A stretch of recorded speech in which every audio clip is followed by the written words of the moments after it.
తెలంగాణ మంత్రులు కొండా సురేఖ, సీతక్క వరంగల్లో జరిగిన ఓ ప్రైవేటు కార్యక్రమంలో ఆప్యాయంగా పలకరించుకున్నారు. ప్రైవేటు కార్యక్రమానికి వచ్చిన ఇద్దరు మంత్రులు ఒకరికొకరు పలకరించుకొని పక్కపక్కనే కూర్చొని నవ్వులు చిందించారు.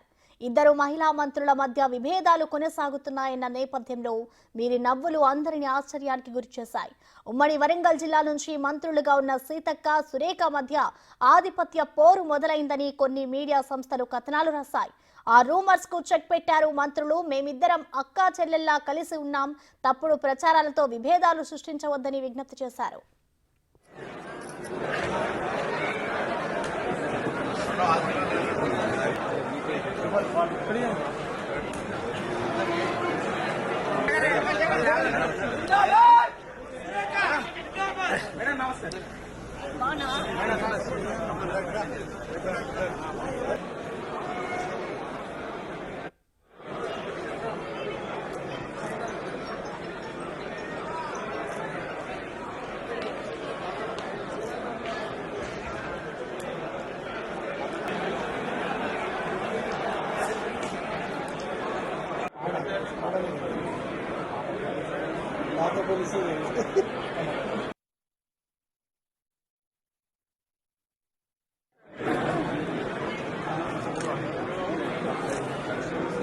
Okay, ma'am.